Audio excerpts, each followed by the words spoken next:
So it's been a few weeks since I switched my SIM over to the RAZR Plus, and every time I use a flipping phone, I really do enjoy my time with it. It feels like to me that Motorola is positioning this phone to be a fun phone for Gen Z with its fashion accessories and also its branding, and I'm not mad at it at all.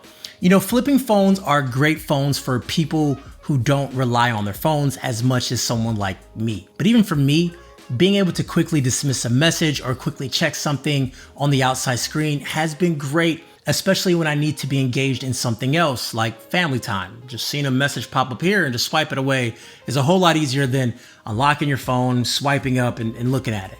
Now Moto stepped it up with a 4-inch screen, which is 17% bigger than last year. Also, the outside screen has a few more updates compared to last year, and we'll get into those a little bit later in the video. The form factor of the RAZR Plus is ideal form factor for the modern phone. And I do think flipping phones have staying power, right? You know, this is the next generation of what we call a cell phone. The RAZR Plus comes in 4 different colors: midnight blue, spring green, peach fuzz, and hot pink. I had a chance to see all the colors in person, and for me, the spring green was calling my name. And what's also unique is that the back of each device is vegan leather, which is a term used for fake leather. It actually feels like velvet. This is beautiful. What is that, velvet? Under the hood, it's using the Snapdragon 8S Gen 3, which isn't the newest chip around, but it's still very capable with day-to-day usage. Now this powers both displays, the 4-inch P OLED outer display and the 6.9-inch Full HD main display, which is also P OLED. It also has a generous amount of RAM on board with 12 gigabytes, and then you have 256 gigabytes of storage, and that's the only size they have. Now, Moto also fixed the hinge as well, which was a big concern last year.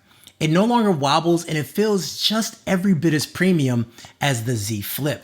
And also with the new hinge, we now have IPX water protection. The displays on this phone is definitely the show, with the external display being 1080p with HDR Plus with 10-bit color. It also has a refresh rate up to 165 Hz with game mode enabled. This outside display is great to use as well.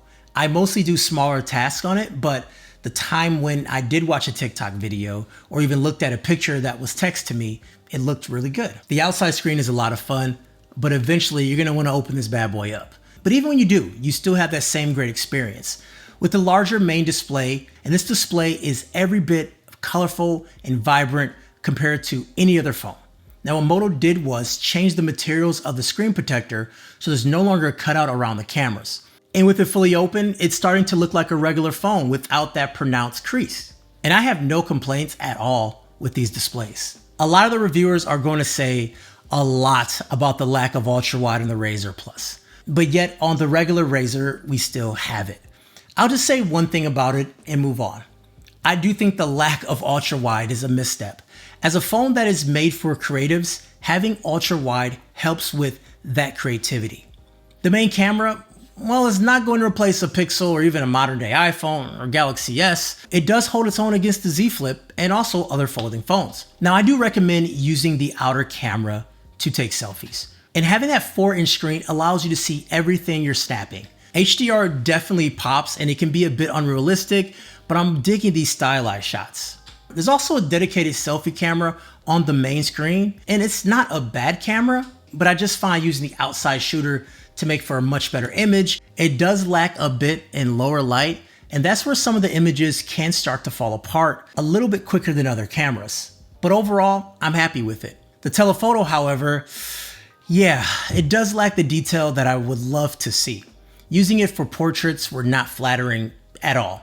Well, it was flat, but not flattering. The images had no life and it lacked character that we were seeing on the main camera. Now, the one feature I loved in portrait mode is that you could switch between focal lengths from 24 to 35 to 50 and even 85 mil. But to me, the image doesn't look great once you go into 35 millimeter and past that. So walking down here in Brooklyn, and this is the camera. This is actually the rear camera on the RAZR Plus.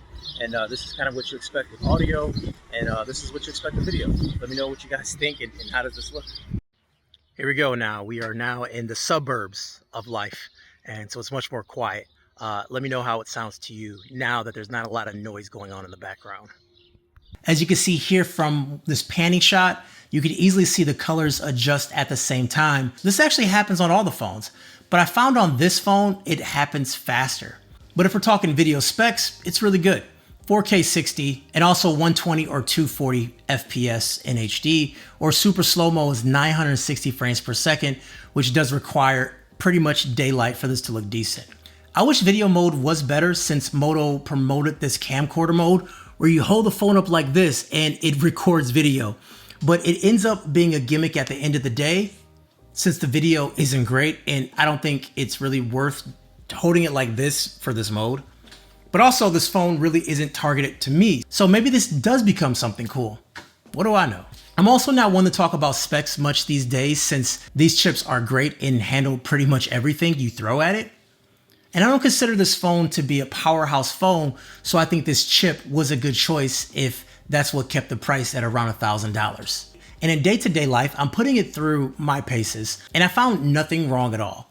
Running apps on both screens and games ran just fine, and it felt just as smooth as anything I've used or tested over the past few years.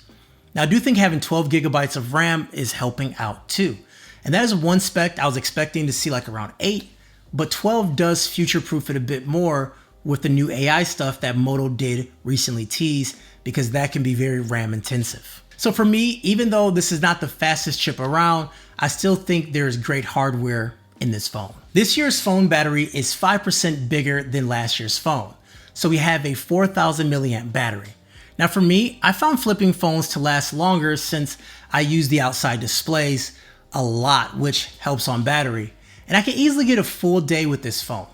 We also do have a quick charge, which gets you 70% in 30 minutes of charging using a 45 watt charger. Moto calls this turbo power. You also have a 15 watt wireless and 5 watt reverse wireless charging if that gets you excited. Software, we have Android 14 out of the box with Moto skin on top. This comes with the gestures like chop chop for flashlight and also a little twisty twist for the camera. And I do have to hand it to Moto. They give you many ways to use the cover screen, from full apps to the always on display when the phone is flat. And also when it's standing up, it's like this standing flex view. I guess one negative thing I can say is that I wish there was a way to force flex view on apps that does not support it. Just like all the tech scene, Moto is big on AI, and most of the features they talked about won't be available at launch and maybe not until the fall. So I'll hold my comments until then. But we do have Gemini on board, which gets you Gemini Plus for 3 months free. So that's pretty cool, I guess. Oh yeah, there is some AI on board. You can generate wallpapers using AI. So there you go. All in all, for $1,000, this phone is really good. And I don't know if this is a creator's phone as Moto is positioning it, but it's a good phone and one I'd recommend for people who don't want a huge phone. Obviously, there's a new Samsung Z Flip phone, and I'll compare those two as soon as I get them both in the hand. So make sure you subscribe for that. Kevin the Tech Ninja, talk to you guys later.